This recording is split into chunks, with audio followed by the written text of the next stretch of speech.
Primeira questão, ó. Os direitos humanos nascem do reconhecimento do valor e da dignidade da pessoa humana. Esse entendimento pode ser expresso na seguinte frase. Letra A. O valor do ser humano é sempre negociável. 2. O ser humano vale pelo fato de ser humano. 3. A ênfase está na caridade. D. Somente os bons merecem respeito. Letra B de bola, exatamente. Vamos lá. Segunda questão. Assinale a alternativa correta com relação ao conceito de direitos humanos. Letra A. Direitos humanos é a forma sintética de se referir a direitos fundamentais da pessoa humana. Aqueles que são essenciais à pessoa humana, que precisa ser respeitada pela dignidade que lhe é inerente. Letra B. Direitos humanos são aqueles previstos de forma expressa em uma Constituição. É o quê? O que é que fica expresso nas Constituições? Muito bem, muito bem. Letra C. Como os direitos humanos são inerentes à natureza humana, somente derivam do espírito humano e não devem ser positivados nas leis. Falso, né? Tanto é que as Constituições é uma lei. Letra D. No âmbito da filosofia, a expressão direitos humanos significa a independência do ser humano, tratando exclusivamente do direito de liberdade. Exclusivamente, né? Letra E. Considerando o que prevê a Constituição de 1988, os direitos humanos se dão por meio da propriedade, que lhe impõe como um valor incondicional e insubstituível, que não admite equivalente. Qual é o valor incondicional e insubstituível dos direitos humanos? É a propriedade? Não. Qual é? A dignidade da pessoa humana. Não é o direito à vida, não. Lembre que, quando a gente fala do direito à vida, ele pode ser mitigado. A situação do aborto. O aborto numa situação de estupro. Não é um valor. A dignidade da pessoa humana, não. Tá certo? Letra A. Vamos lá. Terceira questão. Acerca do conceito e estrutura dos direitos humanos, assinale a assertiva correta. Tá todo mundo acompanhando? Tá no modo avião o celular? Honesta, né? É honesta, né? É. Os direitos humanos... Quebrou as pernas do professor mesmo. Os direitos humanos têm estrutura variada, podendo ser direito pretensão, direito liberdade, direito poder e, finalmente, direito imunidade. Deixa essa questão aí. Vamos lá. Letra B. Os direitos humanos são os essenciais e dispensáveis à vida digna. Tá certo ou tá errado? Olha o nome, pessoal. Dispensáveis. Olha, e o pior, ele escreveu dispensável do lado de essenciais, que é para a gente ler indispensáveis, né? C. O direito pretensão consiste na autorização dada por uma norma a uma determinada pessoa, impedindo que outra interfira de qualquer modo. Deixa essa aí. Direito liberdade implica em uma relação de poder de uma pessoa de exigir determinada sujeição do Estado ou de outra pessoa. Deixa essa aí. Direito poder consiste na busca de algo, gerando a contrapartida de outrem do dever de prestar. Eu vou precisar que vocês escrevam aí sobre cada uma. Vamos lá?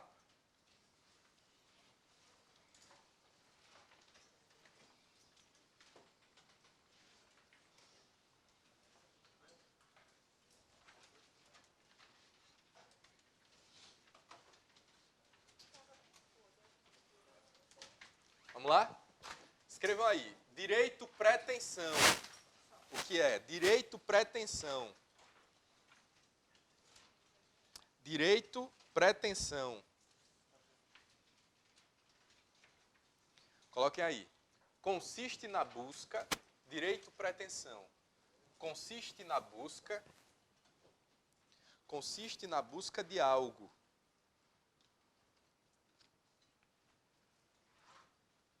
Consiste na busca de algo, gerando a contrapartida do dever de prestar.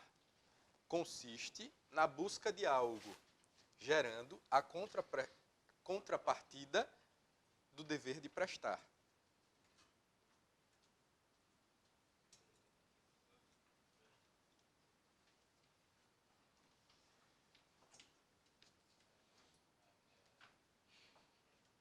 Vamos lá?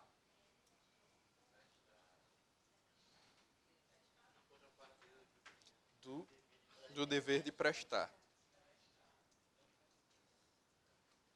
Direito poder. Direito poder.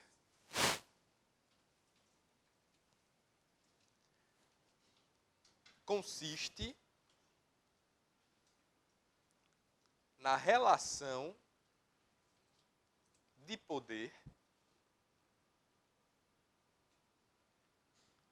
consiste numa relação de poder de uma pessoa exigir do Estado ou de outra pessoa. De poder de uma pessoa exigir do Estado, de uma pessoa exigir do Estado ou de outra pessoa. Consiste numa relação de poder de uma pessoa exigir do Estado ou de outra pessoa. O Estado, veja, você vai exigir do Estado algo ou exigir de uma pessoa algo. Você tem aí uma relação de direito e poder. Em relação à pretensão, na pretensão você tem exatamente a busca de algo gerando uma contrapartida. Direito-liberdade. Direito-liberdade.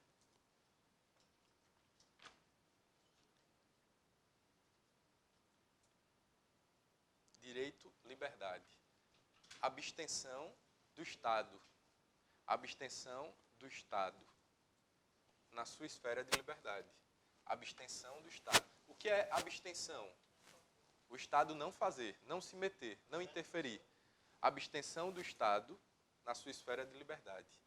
Abstenção do Estado na sua esfera de liberdade.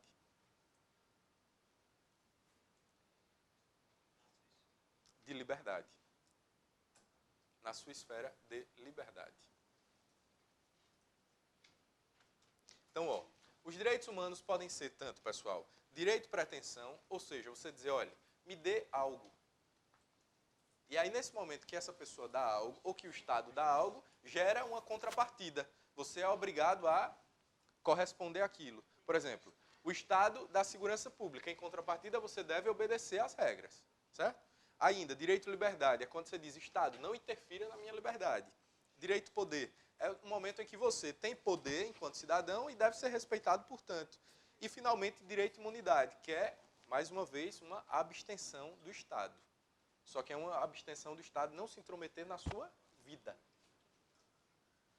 Então, a alternativa correta é a letra A.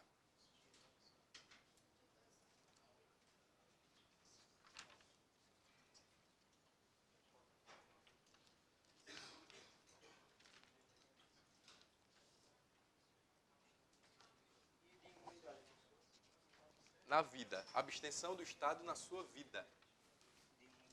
Na sua vida. Vamos lá? Quarta questão. Então, o gabarito seria a letra A. Quarta questão. Vamos lá. Em 11 de abril de 2011, passou a vigorar na França uma lei que proíbe o uso nos espaços públicos da burca e do niqab. Véus que cobrem totalmente... Lembra do que é o véu? Aprendeu o que é o véu? Lembra? Isso, muito bem. O pano. Um pedaço do pano. Véus que cobrem totalmente os rostos das mulheres e que, para algumas correntes da cultura muçulmana, são de uso obrigatório. Essa situação se insere no polêmico debate acerca da universalidade ou relatividade cultural dos direitos humanos. Em relação a esse debate, assinale a afirmativa correta. O que foi que a gente aprendeu sobre isso na aula de hoje? Prevalece a norma mais... Pronto, vamos lá. A. Os defensores do relativismo cultural são a favor da lei, uma vez que ela, ao proibir o uso da burca, permite a livre manifestação de todas as religiões. É isso que diz o relativismo? Não. O relativismo busca justamente defender a burca, né? Defender o uso daquilo, a cultura, exatamente. Os defensores da universalidade dos direitos humanos são a favor da lei, como argumento de que todas as culturas devem preservar a igualdade entre os sexos e a burca e o niqab são instrumentos de opressão da mulher. Vamos para a próxima. Os defensores do relativismo cultural são contra a lei, porque viola o princípio básico de que os direitos humanos se aplicam igualmente a todas as culturas. É isso que diz o relativismo? Relativismo aplicar igualmente? Falso, né? Letra D de dado. Os defensores da universalidade dos direitos humanos são contra a lei. Já está falso. Alegando que ela viola o direito à liberdade religiosa. Errou. A resposta é a letra B de bola. B de bola. Os defensores da universalidade dos direitos humanos são a favor da lei, sob o argumento de que todas as culturas devem preservar a igualdade entre os sexos e a burca e niqab são instrumentos de opressão da mulher. Beleza? Vamos lá. Quinta questão.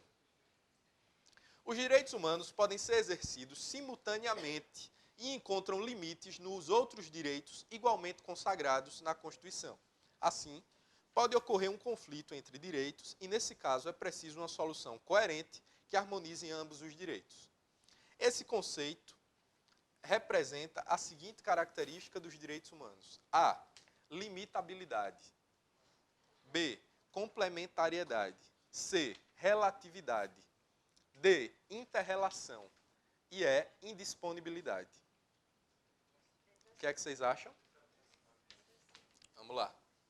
Os direitos humanos podem ser exercidos simultaneamente e encontram limites nos outros direitos igualmente consagrados na Constituição.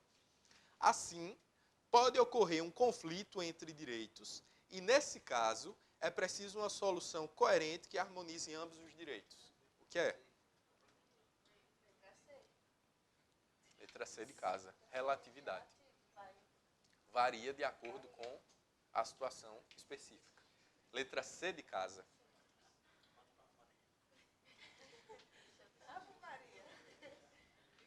Sexta questão. A Companhia Energética de Minas Gerais foi responsabilizada por fiscais do MT, Ministério do Trabalho e Emprego, e pelo Ministério Público do Trabalho, pela submissão de 179 trabalhadores a condições análogas às de escravos, em Belo Horizonte. Esse fato gravíssimo comprova, na prática, a violação de um princípio crucial dos direitos humanos. Assinale a opção que expressa esse princípio. Vamos lá. A.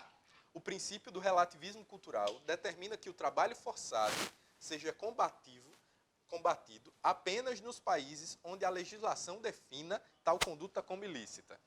Errado, né? O princípio da razoabilidade, pois não é razoável que pessoas sejam submetidas ao trabalho na condição análoga de escravo. C. O princípio humanitário, pois o trabalho na condição análoga à de escravo é desumano. Do direito humanitário, cabe aqui? Por quê? Tudo bem, então já elimina a letra C. A letra A também, né? Vamos lá, letra D. O princípio da indivisibilidade dos direitos humanos, pois o trabalho na condição análoga de escravo viola a um só tempo direitos civis e políticos e os direitos econômicos e sociais. Correto. Qual é o erro da letra B de bola? Vamos lá. Qual é? O princípio da razoabilidade, pois não é razoável que pessoas sejam submetidas ao trabalho de condição análoga a escravo. Veja, a gente pode analisar a vedação à escravidão com razoabilidade? Não, é vedação. É proibido. Não precisa ser uma análise razoável. É proibido escravizar, não pode escravizar. Ponto. Deu para entender? Não precisa fazer um juízo de razoabilidade. É sim ou não? Deu para entender? Não tem meio termo. Sétimo. Os direitos humanos não devem ser analisados isoladamente, com prevalência de um conjunto de direitos humanos sobre os demais. Esse conceito representa o quê? E não pode ser isolado, indivisível, indisponível, genérico, efetivo ou essencial. Veja, os direitos humanos não devem ser analisados isoladamente. Letra A. Eles não podem... Olha a letra. Isso, não devem ser analisados isoladamente. Se ele não pode ser analisado isoladamente, significa que ele é indivisível. Indisponível. Não é isso. Genérico, efetivo e essencial. Veja, tudo isso aí são características dos direitos humanos. Mas não é a situação que a assertiva trouxe. Entenderam? Pronto. 8ª. Vamos lá.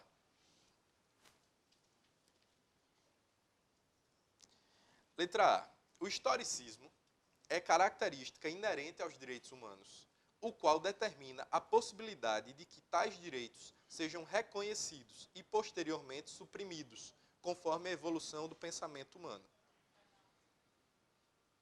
B. A defesa da característica da universalidade dos direitos humanos contempla a proibição de tratamento diferenciado a determinados grupos sociais ou culturais em qualquer circunstância.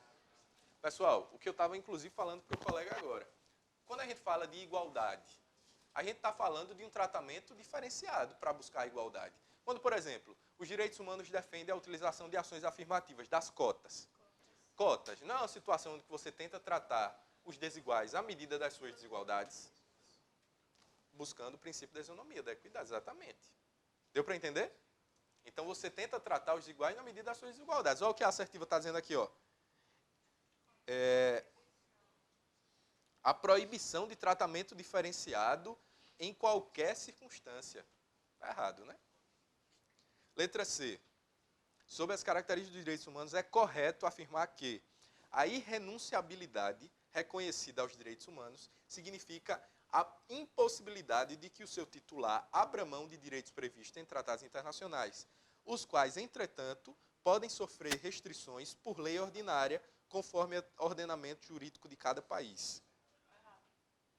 O Big Brother Brasil, lembra do exemplo? Não? Vamos lá. Você topa participar do Big Brother Brasil, certo? Naquele momento você está abrindo mão, provisoriamente, da sua privacidade. Isso não vai impedir que futuramente você queira a sua privacidade de volta.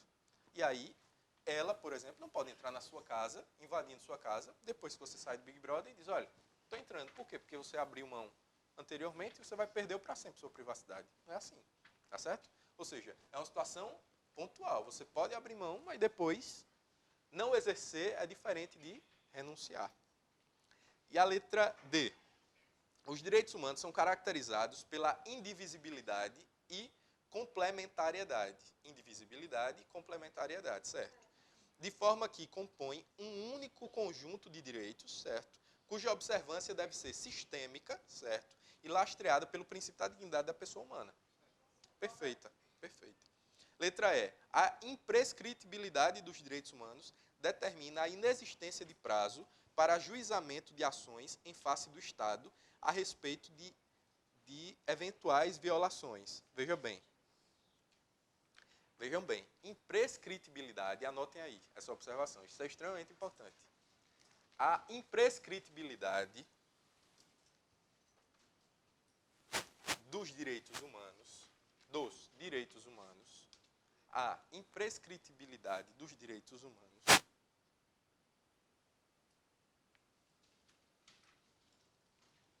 significa que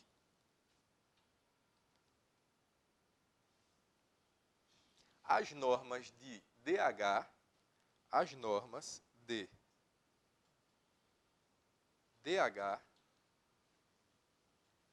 não se esgotam. As normas de DH não se esgotam. Nem se consomem com o passar do tempo. Nem se consomem com o passar do tempo. Ponto. Itens se consomem com o passar do tempo. Ponto. Contudo, vírgula,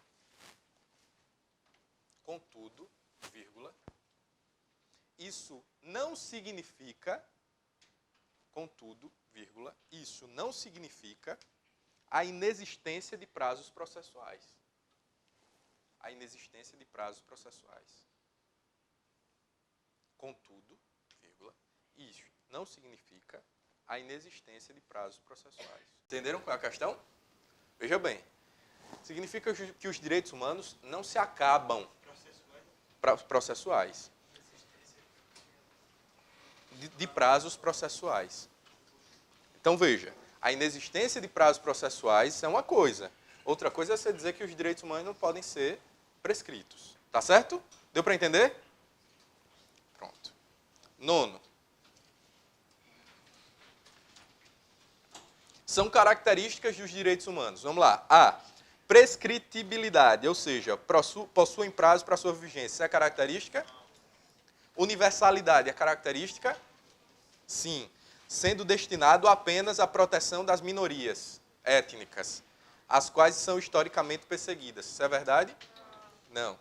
C. Irrenunciabilidade é característica? Sim.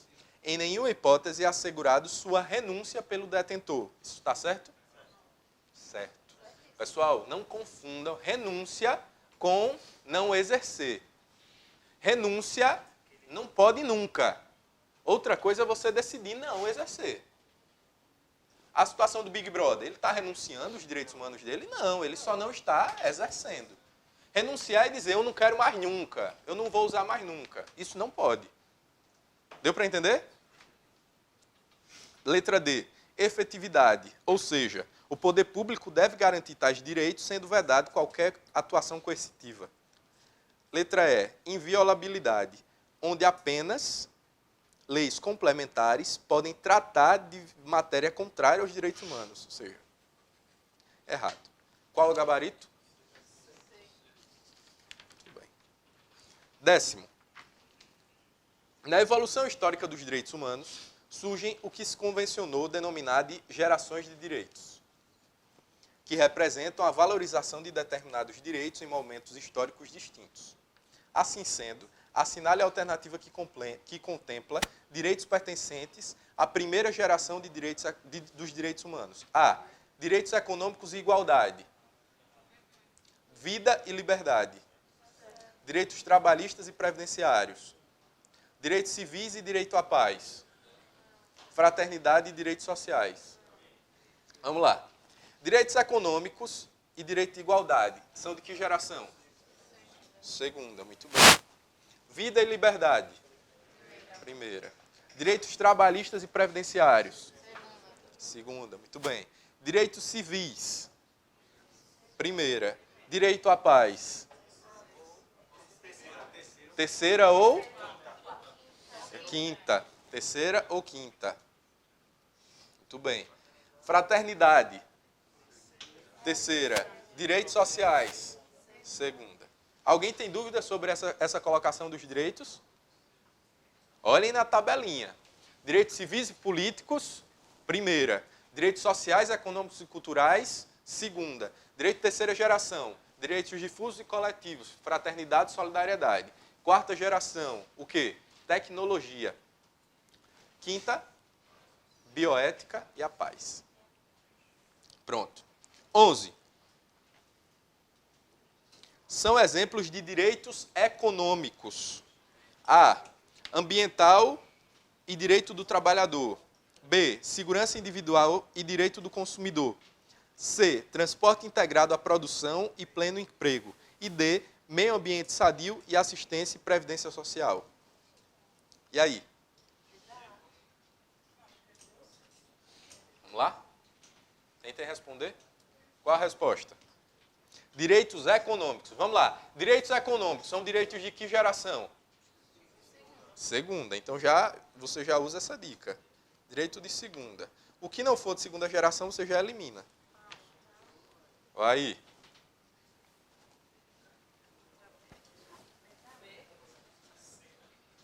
Vamos lá? Vamos lá. Direito ambiental é direito de quê? Terceiro. Então, você já elimina a A e a D. Aí vem segurança individual. É o quê? Primeira. Já elimina. Sobrou qual? C. Transporte integrado, a produção e pleno emprego. Tá certo? Vamos lá. 12. Considerando o que a doutrina majoritária dispõe sobre o desenvolvimento e conquista dos direitos humanos, pode-se afirmar que esse desenvolvimento histórico, classificado por gerações de direitos, pode ser cronologicamente assim representado. A. Direitos individuais, direitos coletivos e direitos sociais. Cronologicamente. O que é que significa cronologicamente? Na ordem. Vamos lá. Direitos individuais, depois vieram os direitos coletivos e depois direitos sociais. Está certo isso? Qual é a ordem?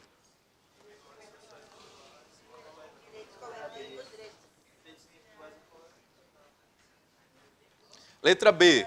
Direitos individuais, direitos coletivos e liberdades negativas. Errado. Aqui, ó, a liberdade negativa estaria junto dos direitos individuais, né? Depois, liberdades positivas, liberdades negativas e direitos sociais. E letra E, direitos de liberdade, direitos sociais e direitos difusos. Correto, letra E. Muito bem. Vamos lá. 13. O processo histórico de afirmação dos direitos humanos foi inscrito em importantes documentos, tais como a Declaração Universal dos Direitos do Homem e do Cidadão, que é a DUDH. Declaração Universal dos Direitos do Homem e do Cidadão. Presta atenção, pessoal. Olha, até o professor se confundiu agora. A Declaração Universal de Direitos Humanos é a DUDH. Essa daqui já é outra declaração. Ele está trazendo aqui a Declaração Universal dos Direitos do Homem e do Cidadão de 1789, que é outra. E a Constituição Mexicana de 1917. Vamos lá. A Constituição Mexicana de 1917 é uma Constituição social que surgiu na segunda fase do constitucionalismo ou na terceira fase? Na segunda ou na terceira? Não. Lembra que nós temos o primeiro constitucionalismo, o constitucionalismo antigo.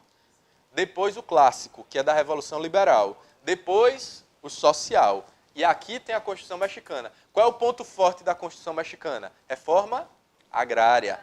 Lembra que o destaque da Revolução Mexicana, da Constituição Mexicana era a reforma agrária. As duas principais constituições sociais são a Constituição de Weimar, da Alemanha, de 1919, e a Constituição Mexicana, de 1917.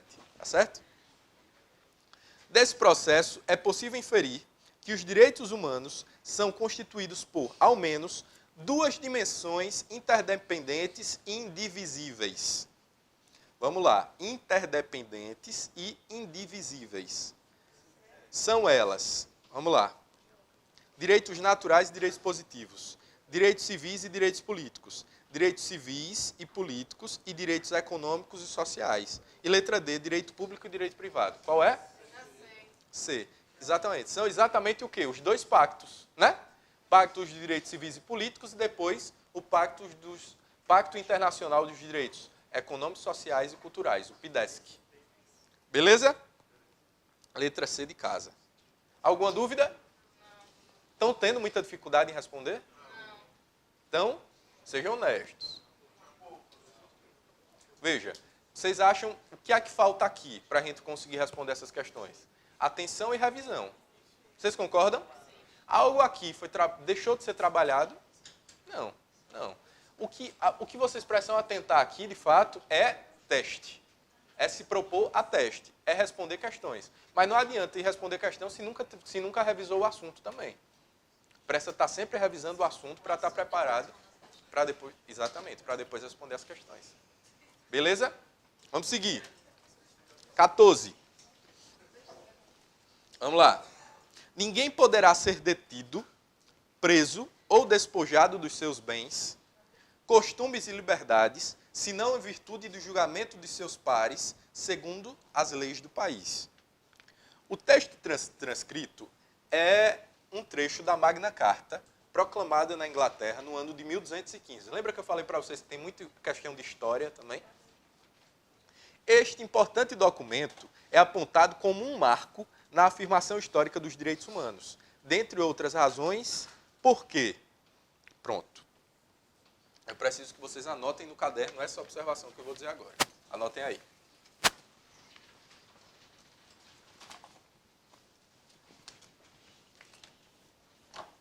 Ó, escrevam aí esse nome, ó. Magna Carta Libertatum.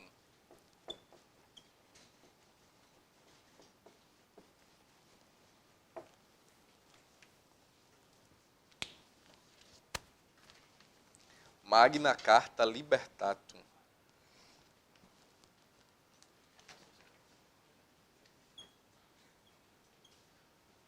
De 1215.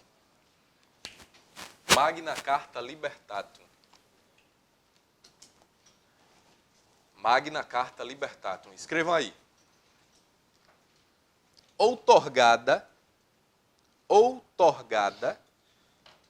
pelo rei João Sem Terra. João Sem Terra era o nome do rei. Outorgada pelo rei João Sem Terra, consagra o devido processo legal. Consagra o devido processo legal. Certo? Então vamos lá. A Magna Carta Libertatum, de 1215, teve como principal reflexo, principal legado, o quê? O devido processo legal. Mas, pessoal, o que é o devido processo legal? Presunção de inocência. Presume-se que você é inocente, não que você é culpado. Né? Ampla defesa, contraditório, dá a possibilidade de você interferir no processo, saber o porquê que está sendo processado. Lógico, em 1215 isso não era muito bem aprimorado. Mas esse texto aí, o que fala é exatamente isso. Ó. Ó o que ela fala. Ó. Isso é exatamente o devido processo legal.